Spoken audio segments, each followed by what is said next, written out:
अगस्त 1946 300 साल की गुलामी के बाद भारत आज़ादी के दरवाजे पर खड़ा था। लेकिन अब भी भारत और यहाँ के लोगों को आज़ादी से पहले काफ़ी कुछ देखना और सहना बाकी था।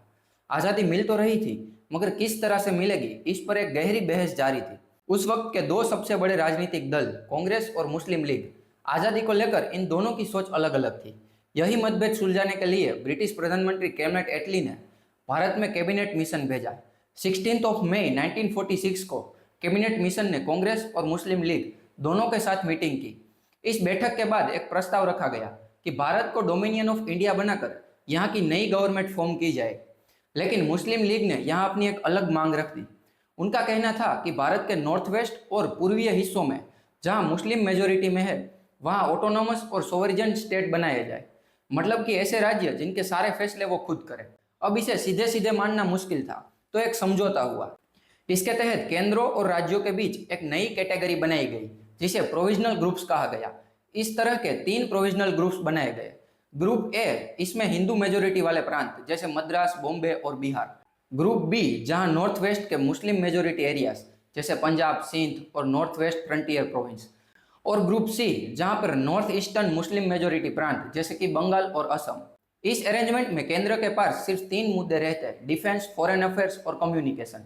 बाकी के सारे अधिकार इन प्रोविजनल ग्रुप्स को सौंप दिए जाते। मोहम्मद अली जिन्ना, जो कभी कांग्रेस के लीडर भी रह चुके थे और अब मुस्लिम लीग के सबसे बड़े नेता बन चुके थे, 16 जून 1946 को उन्होंने कैबिनेट मिशन के प्लान को मान लिया और कांग्रेस ने भी इसे मंजूरी दे दी थी। लेकिन मुश्किल तब शुरू हुई जब 10 जुलाई को कांग्रेस अध्यक्ष जवाहरलाल नेहरू ने बॉम्बे में एक प्रेस कॉन्फ्रेंस की। नेहरू ने उस कॉन्फ्रेंस में साफ कहा कि कांग्रेस संविधान सभा में हिस्सा तो लेगी, लेकिन कैबिनेट मिशन के प्लान को वो अपनी सुविधा अनुसार बदल सकती है। यानी कांग्रेस ने साफ कर दिया था कि वो इस समझौते को आखिरी फैसला नहीं मानती। इस बात से मुस्लिम लीग के नेताओं को डर सताने लगा कि कहीं कांग्रेस पूरे देश पर हावी ना हो जाए। इसके बाद मुस्लिम लीग का रुख अचानक सख्त हो गया। जिन्ना ने कैबिनेट मिशन के उस प्रस्ताव को पूरी तरह से ठुकरा दिया, जिसमें कांग्रेस और मुस्लिम लीग मिलकर एक इंतरिम गवर्नमेंट बनाते। उन्होंने संविधान सभा का भी बहिष्कार करने का ऐलान कर दिया। जुलाई 1946 जिन्ना अपने बॉम्बे वाले घर पर एक प्रेस कॉन्फ्रेंस करते हैं। वहां उन्होंने कहा, मुस्लिम लीग एक संघर्ष की तैयारी कर रही है। अगर मुसलमानों को पाकिस्तान नहीं दिया गया तो हम डायरेक्ट एक्शन करेंगे। जिन्ना ने अगले ही दिन 16 अगस्त 1946 को डायरेक्ट एक्शन डे घोषित कर दिया। उन्होंने कांग्रेस को चेतावनी देते हुए कहा, we either want a divided India और अ डिस्ट्रॉयड इंडिया।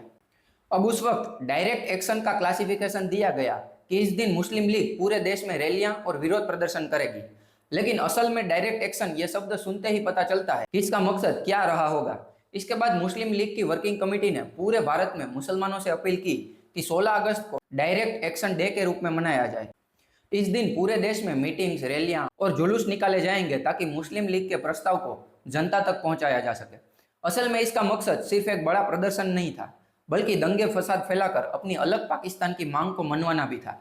और इसका सबसे बड़ा असर बंगाल में देखने को मिला, क्योंकि बंगाल में उस वक्त मुस्लिम लीग की गवर्नमेंट थी। Historian HB. हॉटसन ने अपनी किताब द ग्रेट डिवाइड में लिखा है, 16 अगस्त को देश भर में मुस्लिम लीग की मीटिंग्स और रैलियां शांतिपूर्ण रही, लेकिन एक जगह कलकत्ता, यहाँ पे जो हुआ वो किसी ने सोचा भी नहीं था। ये त्रासदी इतनी भयानक थी कि पूरे देश को हिलाकर रख दिया। दरअसल कोलकाता में वही हुआ जो मुस्लिम लीग ने डिसाइड किया था, यानी कत्लेआम और दंगे फसाद।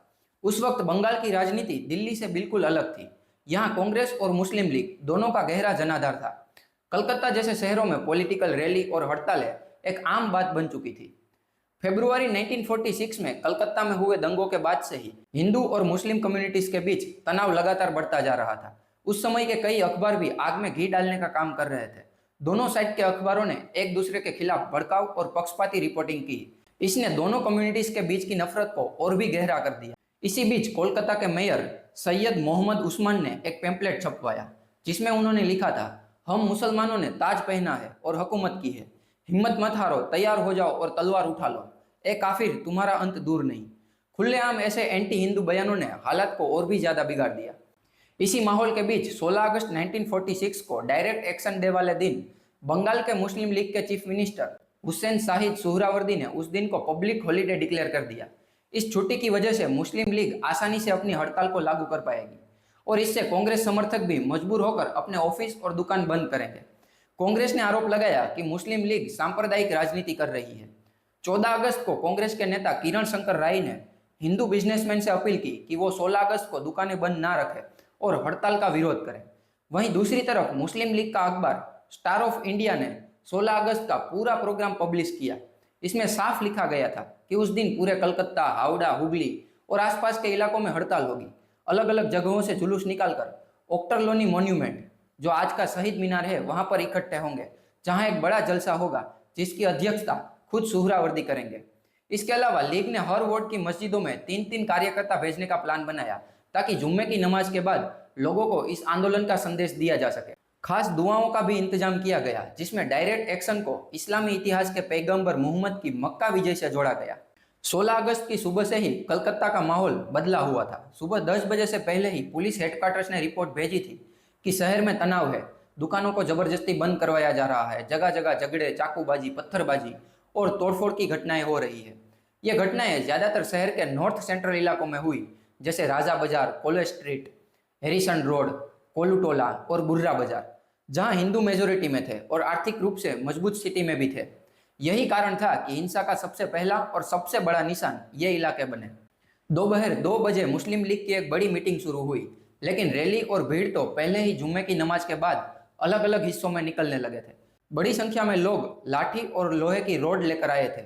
इंटेलिजेंट रिपोर्ट के मुताबिक वहां करीब 30,000 लोग थे, जबकि पुलिस की स्पेशल ब्रांच ने यह संख्या 5 लाख बताई थी और स्टार ऑफ इंडिया अखबार ने इसे लगभग 1 लाख बताया था। इस रैली में मुस्लिम लीग के कई बड़े नेता शामिल थे, जिसमें ख्वाजा नजीमुद्दीन और मुख्यमंत्री हुसैन शाहिद सोहरावर्दी ने भाषण दिया था। नजीमुद्दीन ने शुरू में तो शांति और संयम की बात की, लेकिन फिर यह कहकर भीड़ को बहकाया कि सुबह 11 बजे तक जितने भी जख्मी हुए वो सिर्फ मुसलमान है, और उन्होंने केवल सेल्फ डिफेंस में जवाब दिया था, जबकि असलियत इससे बिल्कुल ऑपोजिट थी। सुहरावर्दी ने इनडायरेक्टली अपने भाषण में यह वादा भी किया कि अगर मुसलमान के पास हथियार होंगे तो भी उन पर कोई भी एक्शन नहीं लिया जाएगा। ऐसे बयानों से भीड़ को दंगे फसाद फैलाने के लिए उकसाया गया था, और यह रैली खत्म होते ही कोलकाता में बड़े पैमाने पर दंगे फसाद शुरू हो चुके थे। रिपोर्ट्स के मुताबिक ट्रकों में सवार होकर कट्टरपंथी लोग हथियारों के साथ हैरिसन रोड पहुंचे और हिंदू व्यापारियों की दुकानों को लूटना और जलाना शुरू कर दिया। शाम 6 बजे तक कर्फ्यू लगाया गया और रात 8 बजे तक सेना को शहर के मुख्य रास्तों पर तैनात किया गया, लेकिन तब तक हालात काबू से बाहर हो चुके थे। मुस्लिम नेता सैयद अब्दुल्ला फारूकी की अगुवाई में मुस्लिम भीड़ ने एक कॉटन मिल के मजदूरों पर हमला कर दिया। रिपोर्ट्स के मुताबिक इस हमले में 7,000 से 10,000 मजदूरों को मार दिया गया, जिनमें ज्यादातर लोग ओडिशा से आए हिंदू मजदूर थे। 17 अगस्त का दिन सबसे खूनी साबित हुआ। पूरे दिन में हजारों लोग मारे गए। 18 अगस्त की सुबह हालात और भी खराब हो चुके थे। बसों और टैक्सियों में सिख और हिंदू लोग तलवारें और बंदूकें लेकर मुसलमानों पर हमला करने निकल पड़े। इस तरह दोनों कम्युनिटी आमने सामने आ गई और शहर पूरी तरह से जल उठा। करीब 1 हफ्ते तक यह हिंसा चलती रही और आखिरकार 21 अगस्त को बंगाल को वाइसरॉय के सीधे नियंत्रण में रखा गया। 22 अगस्त को जाकर हालात धीरे धीरे शांत होने लगे, लेकिन यह हिंसा यहीं तक सीमित नहीं रही। धीरे धीरे इसकी लपटें कलकत्ता से बाहर भी फैलने लगी। इन पूरे इवेंट्स में मुख्यमंत्री सुहरावर्दी पर गंभीर आरोप लगे। कहा गया कि उन्होंने पुलिस और प्रशासन को सही ढंग से काम नहीं करने दिया। यहां तक कि 16 अगस्त को कई हिंदू पुलिसकर्मियों को हटाया गया था। ब्रिटिश गवर्नर और मुस्लिम लीग के नेताओं की भूमिका भी संदेह के घेरे में आई। वहीं कांग्रेस और ब्रिटिश सरकार दोनों ने जिन्ना और मुस्लिम लीग को दोषी ठहराया कि उन्होंने जानबूझकर डायरेक्ट एक्शन डे का ऐलान करके लोगों को भड़काने का काम किया था। ऑफिशियल रिपोर्ट्स के मुताबिक डायरेक्ट एक्शन डे के दंगों में करीब 4,000 लोग मारे गए और लगभग 1 लाख लोग बेघर हो चुके थे। मारे जाने वाले ज्यादातर लोग और रेफ्यूजी हिंदू कम्युनिटी से थे। लेकिन कहानी यहाँ खत्म नहीं होती। इसके बाद जो भी कुछ हुआ उसमें पूरी हिंदू कम्युनिटी को टारगेट किया गया। हिंदू औरतों का रेप किया गया, जबरन कन्वर्जन किए गए, आदमियों से जबरदस्ती नमाज पढ़वाया गया। अब आगे जो भी कुछ मैं बोलूंगा वो सारी चीजें आपको इंटरनेट पर ऑथेंटिक सोर्स के साथ मिल जाएगी। मैं कुछ भी अपने मन से नहीं बोल रहा। इन सोर्स की लिंक आपको डिस्क्रिप्शन में भी मिल जाएगी, आप चाहे तो वहां से भी पढ़ सकते हैं। कोलकाता के दंगों की आग अभी बुझी भी नहीं थी कि सिर्फ 2 ही महीने बाद 10 अक्टूबर 1946 को नोवाखली जिले में एक और त्रासदी शुरू हुई। उस दिन कोजागिरी लक्ष्मी पूजा थी, जब हिंदू फैमिलीज अपने घरों में देवी लक्ष्मी की पूजा करते थे। लेकिन उसी समय चारों तरफ से हथियारबंद मुस्लिम भीड़ ने हिंदू बस्तियों को घेर लिया। हजारों की संख्या में आए इन हमलावरों ने हिंदू घरों को लूटा, आग लगाई, महिलाओं से बलात्कार किए और बड़ी संख्या में जबरन धर्मांतरण करवाया गया। गवर्नर फेडरिक बुरोज के मुताबिक इस हिंसा की शुरुआत रामगंज बाजार में हुई। यहाँ एक बड़ी सभा के बाद मुस्लिम नेता गुलाम सरवर हुसैनी ने एक भड़काऊ भाषण दिया था। सभा खत्म होते ही हिंदू व्यापारियों की दुकानों को लूटा गया, आग लगाई गई और दंगे फसाद किए गए। इसके बाद हिंसा अलग अलग इलाकों में फैलने लगी। 10 अक्टूबर को गुलाम सरवर अपने लोगों को लेकर शाहपुर बाजार पहुंचा। यहाँ एक और मुस्लिम नेता कासिम ने अपनी प्राइवेट आर्मी के साथ आया था और देखते ही देखते पूरे बाजार को लूट लिया गया। 11 अक्टूबर को सरवर की सेना मियार फौज ने राजेंद्र लाल चौधरी के घर पर हमला किया।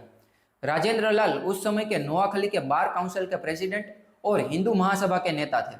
उस वक्त उनके घर पर भारत सेवाश्रम संघ के स्वामी त्र्यंबकानंद मेहमान के तौर पर ठहरे थे। राजेंद्र लाल चौधरी ने पूरे दिन अपनी छत से राइफल चलाकर उनकी और फैमिली की रक्षा की। रात में उन्होंने अपने परिवार और स्वामी जी को एक सुरक्षित जगह पर भेज दिया, लेकिन अगली सुबह ये लोग फिर से आए। इस बार उन्होंने राजेंद्र लाल चौधरी को मार डाला और उनका कटा हुआ सिर एक थाली में रखकर गुलाम सरवर को भेंट कर दिया। नंदीग्राम में गुलाम सरवर की भीड़ ने कई परिवारों के घर, पोस्ट ऑफिस और स्कूलों को जला दिया। गांव के हिंदू लोगों को भी उनके घरों से बाहर निकालकर घरों को लूटा गया। 13 अक्टूबर को चांगीर गांव में 200 से 250 हथियारबंद लोगों ने हमला किया। 1500 मण अनाज जला दिया गया और सभी मंदिरों को तोड़ दिया गया। हिंदू महिलाओं के शंख और सिंदूर छीन लिए गए। पुरुषों को जबरन नमाज पढ़ने पर मजबूर किया गया। कांग्रेस विधायक जोगेंद्र दास ने रिपोर्ट भेजी कि हजारों दलितों पर हमला हुआ, उनके घर पेट्रोल से जलाए गए और उन्हें जबरन मुसलमान बनाया गया। कई जगह पर तो पेट्रोल और केरोसिन खास तौर से मंगवाकर हिंदुओं के घर को जलाया गया था। स्वतंत्रता सेनानी लाल मोहन सेन भी इन्हीं हमलों में शहीद हुए। गांधीवादी कार्यकर्ता अशोक गुप्ता ने रिपोर्ट दी कि कम से कम 2000 हिंदुओं का जबरन धर्म परिवर्तन किया गया। कई महिलाओं की जबरन शादी करवाई गई और सैकड़ों को प्रताड़ित किया गया। लेकिन ऑफिशियल रिपोर्ट में मौत का आंकड़ा सिर्फ 200 बताया गया था। बाद में जाकर मुस्लिम लीग के मुख्यमंत्री सुहरावर्दी ने विधानसभा में एक्सेप्ट किया था कि 9800 से ज्यादा जबरन धर्म परिवर्तन किए गए थे और कुछ रिपोर्ट के मुताबिक सिर्फ फरीदगंज, चांदपुर और हाजीगंज में ही 22,000 से ज्यादा कन्वर्जन किए गए थे। हिस्टोरियन ताजुल इस्लाम हाशमी के अनुसार इन घटनाओं में जितने लोग मारे गए उससे कहीं ज्यादा औरतों का या तो बलात्कार हुआ या उनका जबरन कन्वर्जन किया गया। यहाँ तक कि जस्टिस जीडी खोसला ने अपनी रिपोर्ट में लिखा कि नोआखली में सभी हिंदू अपनी संपत्ति खो बैठे और उन्हें जबरन मुसलमान बना दिया गया। सोचिए, ये बयान कोई सामान्य गवाह नहीं बल्कि उस दौर के प्रतिष्ठित अधिकारी और हिस्टोरियन दे रहे थे। इससे अंदाजा लगाया जा सकता है कि हालात कितने भयानक रहे होंगे। इस दौरान प्रशासन और मुस्लिम लीग की सरकार की भूमिका बेहद शर्मनाक रही। गवर्नमेंट फ्रेडरिक बुरोज और सुहरावर्दी ने दावा किया कि इलाका अब शांत है, लेकिन जब कांग्रेस नेता शरद चंद्र बोस, सुचिता कृपलानी और कुछ पत्रकार वहां पहुंचे तो उन्हें स्थानीय हिंदुओं ने हिंसा की भयानक कहानियां सुनाई। गवर्नमेंट फ्रेडरिक बुरोज का तो यहाँ तक बयान था कि हिंदू औरतों का बलात्कार होना नेचुरल है क्योंकि वो मुस्लिम औरतों से ज्यादा एट्रैक्टिव होती है। सोचिए, ये उस वक्त के गवर्नर का बयान था। नोआखली का ये जेनोसाइड दरअसल डायरेक्ट एक्शन डे के बाद का सबसे बड़ा रिजल्ट था, जहां हिंसा अब सिर्फ राजनीतिक नहीं रही बल्कि पूरी तरह कम्युनल और जेनोसाइड का रूप ले चुकी थी। दरअसल नोआखली की जमीन पर यह हिंसा अचानक शुरू नहीं हुई थी। इसकी नींव तो 29 अगस्त 1946 को ही रख दी गई थी, जब ईद उल फितर के मौके पर झगड़े की शुरुआत हुई थी। उस दिन एक अफवाह फैलाई गई कि हिंदुओं ने हथियार छिपाकर रखे हैं और वो हमला करने की तैयारी कर रहे हैं। इस अफवाह का नतीजा ये हुआ कि फैनी नदी में मछली पकड़ रहे कुछ हिंदू मछुआरों पर हमला कर दिया गया। एक मछुआरे की वहीं पर मौत हो गई और 2 लोग बुरी तरह से घायल हुए। इसी तरह चोरुकिया गांव में भी कुछ हिंदू मछुआरों पर हमला किया गया। इसी बीच कई जगह पे हिंदू नेताओं और आम लोगों को भी निशाना बनाया गया। कई गांवों में हिंदू फैमिलीज को पूरी तरह से लूट लिया गया। ततारखील, मिरालीपुर और लटीपुर, यहाँ भी हिंदू परिवारों को लूटा गया। इन सब के अलावा प्लान तरीके से धार्मिक अपमान भी किया गया। रायपुर के एक मंदिर में गाय के बछड़े को मारकर फेंक दिया गया। साथ साथ कई मंदिरों को अपवित्र किया गया, मूर्तियां तोड़ी गई और मंदिरों को गिराया गया। 2 अक्टूबर से यह हिंसा ऑर्गेनाइज जेनोसाइड में बदल गई, जहां हत्या, बलात्कार, लूट और कन्वर्जन रोज की घटनाएं बन गए। सरकारी आंकड़ों के मुताबिक लगभग 50,000 हिंदू इस हिंसा से सीधे प्रभावित हुए, लेकिन असली संख्या इससे कई ज्यादा थी। कई गांवों में हिंदुओं के मकान मिट्टी का ढेर बना दिए गए, मंदिरों की मूर्तियां तोड़ी गई और हजारों लोगों ने जंगल में भागकर शरण ली और इस दौरान सैकड़ों हिंदू मारे गए। इस समय में सबसे ज्यादा दर्दनाक हालात हिंदू औरतों के थे। कई औरतों ने अपनी आंखों के सामने अपने पतियों को मरते देखा और फिर उन्हें जबरन धर्म बदलकर उन्हीं लोगों से शादी करने पर मजबूर किया गया जिन्होंने उनके पतियों की हत्या की थी। कई जगह पे हिंदुओं को अपनी जान बचाने के लिए गौमांस खाने और इस्लाम कबूल करने के लिए मजबूर किया गया। ये सारी चीजें मैं अपने मन से नहीं बोल रहा, इसका जिक्र वीवी नागरकर की बुक जेनेसिस ऑफ पाकिस्तान के पेज नंबर 446 पर मिलता है, जहां मिस म्यूरियल लिस्टर, जो नोवाखली राहत समिति की सदस्य थी, उन्होंने इस भयानक हालात को ब्रीफली एक्सप्लेन किया है। कुछ गवाहों ने बयान दिए कि हमें कहा गया या तो इस्लाम कबूल करो या मौत चुनो। ये महज एक दंगा नहीं था, ये एक तरफा हमला था जिसमें टारगेट सिर्फ और सिर्फ हिंदू कम्युनिटी थी। स्थिति इतनी भयानक हो चुकी थी कि गांधी जी वहां खुद पहुंचे थे। गांधी जी 4 महीने तक गांव गांव घूमते रहे, लोगों को शांति का संदेश देने की कोशिश करते रहे, लेकिन तब तक सब कुछ उजड़ चुका था। हजारों हिंदू अपने घर परिवार खोकर बेघर हो चुके थे। नोवाखली का ये जेनोसाइड सिर्फ इंसानी जानों का नुकसान नहीं था, ये एक पूरी संस्कृति, एक पूरे समुदाय को जड़ से हिला देने वाला चैप्टर था। और इन घटनाओं ने यह साफ कर दिया था कि अब भारत का बंटवारा टाला नहीं जा सकता। कलकत्ता और नोवाखली की इन त्रासदियों ने लाखों हिंदुओं को अपनी मातृभूमि छोड़ने पर मजबूर कर दिया। आज जब हम इतिहास को याद करते हैं तो हमें यह समझना होगा कि ऐसी नफरत की आग फिर कभी ना भड़के और किसी भी समुदाय को वो दर्द ना झेलना पड़े जो 1946 में बंगाल के हिंदुओं ने झेला था। तो इस जरूरी बातचीत को यहीं खत्म ना होने दें। कमेंट्स में बताएं कि आप इस इतिहास के बारे में क्या सोचते हैं। अगर आपको यह वीडियो इन्फॉर्मेटिव लगा तो इसे लाइक करें और हर उस भारतीय के साथ शेयर करें जिसे अपने इतिहास का यह सच जानना चाहिए। और ऐसे ही और वीडियोस के लिए चैनल को सब्सक्राइब करना ना भूलें। बाकी जो भी मैंने इस वीडियो में कहा वो सारी चीज़ें इंटरनेट पर आपको ऑथेंटिक सोर्स के साथ मिल जाएंगी। कुछ भी मैंने अपने मन से नहीं कहा और मेरा मकसद किसी भी कम्युनिटी को टारगेट करना नहीं है, बल्कि सिर्फ सच बताना है जो असल में हुआ था।